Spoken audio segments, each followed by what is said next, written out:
It was Thomas Troward. I don't know. He did some lectures on mental science way back in the 1907, 1908. He was from Scotland. And one of the things that he said is that the law of flotation was not discovered by the contemplation of the sinking of things. So that, you know, like before the 15th and 16th centuries, all of the ships were made out of wood.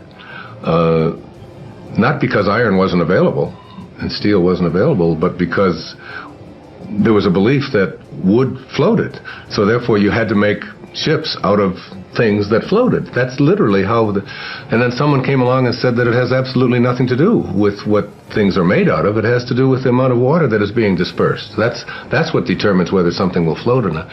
And I think about that all the time, because it's in the contemplation of what you desire that you create what it is that you want to have for yourself. It's in your willingness to contemplate it, and nothing more, according to Troward and mental science.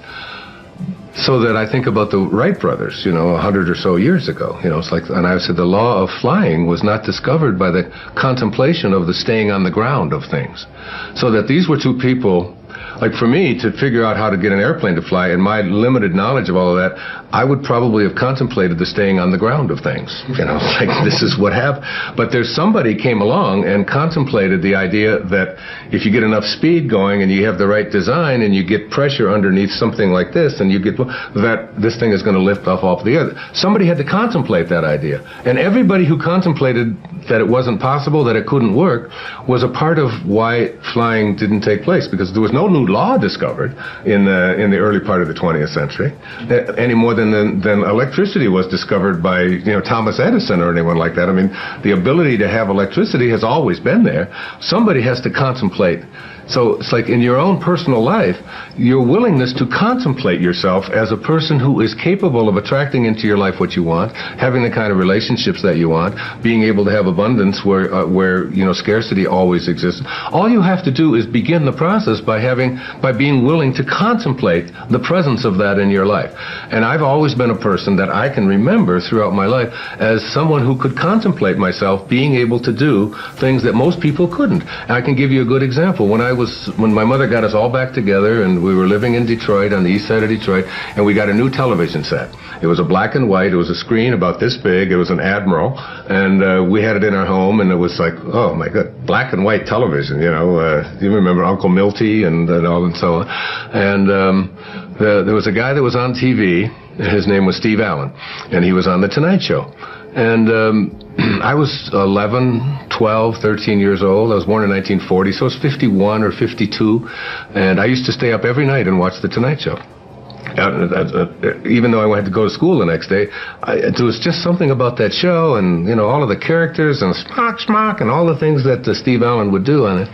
And I would come down, when I would be talking the next day, and I would be telling my mother and my two brothers that when I do The Tonight Show, this is what I would say. I wouldn't have said what Louis Nye say, the way reacted, how he reacted to that. I would have said this, and I used to do this, and my brothers and my mother would say, "That's just Wayne. He's just nutty. He thinks he's on The Tonight Show. He thinks he's going to do The Tonight Show." And I would go up into my room at you know, on this little tiny house that we lived in, you know, a little 2-bedroom house that 5 of us lived in because my mother remarried, and I would see myself doing The Tonight Show. I would just practice it, and Steve Allen became someone that I was really enamored of.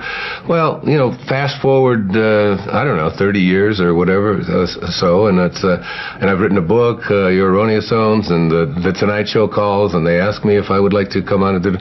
So I do my first stint on The Tonight Show. I did the show like 37 times over a period of 3 or 4 years with all these different hosts, but Johnny Carson was on, and the first guest on the very first show when I did the show was Steve Allen.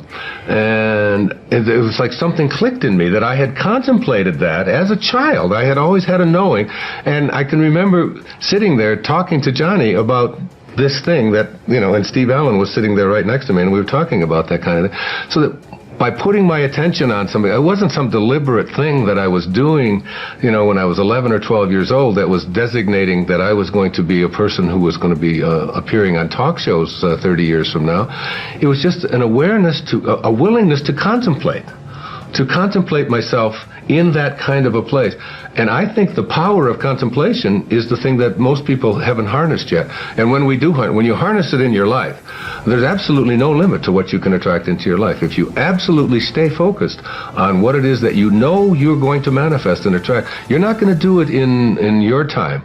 You know, Jackson Browne sings a song that says, "And creation reveals its secrets by and by." I mean, you can't push the river. You can't, it's all done in divine time, but it will show. It will show. It will manifest. It will attract itself.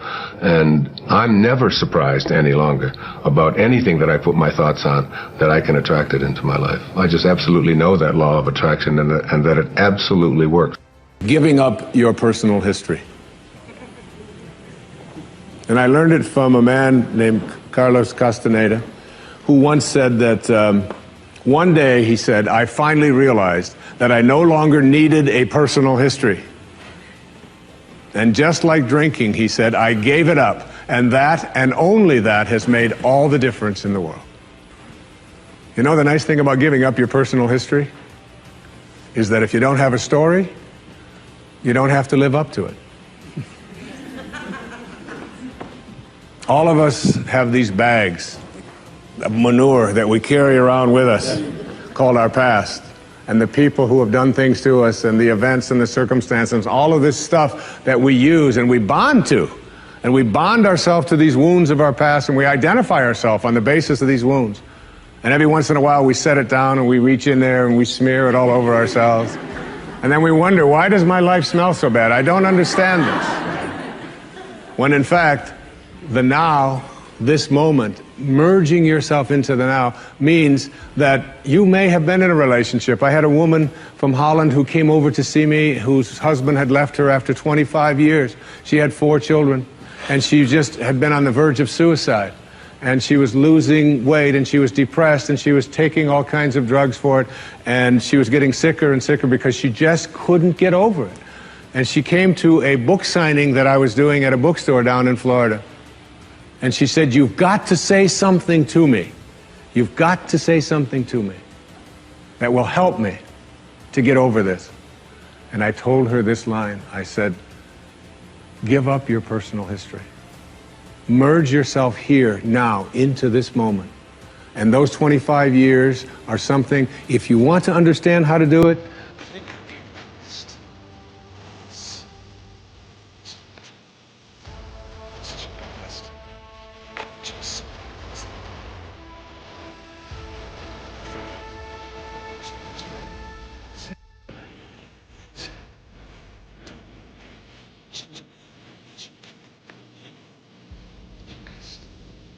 embrace it. You understand? You accept it. I can go through this thing I had to go through for me to get to this place today. And the answer is that I did. You don't really need this. You did. And then you toss it. You toss it. You embrace it and you toss it. And you merge into the now by giving up your attachment. And some of you have heard me use the metaphor of the wake. Alan Watts talked about the wake is not what drives the boat. The wake is just a trail that is left behind. That's all it is.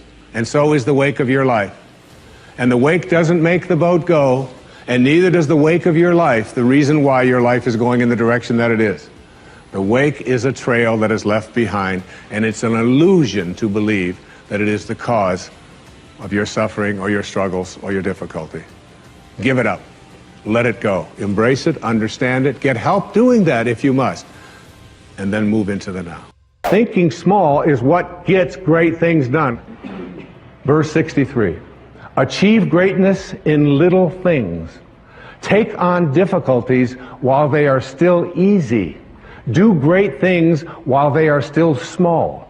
The sage, one of my daughter's names, the sage, does not attempt anything very big and thus achieves greatness. Greatness comes from being in the moment, here, present, in the now. The sage confronts difficulties but never experiences them. This is the idea of thinking small. And finally, I'd like to see you change from this thought. Change from seeing yourself as separate to seeing yourself as connected to everyone and everything in the universe.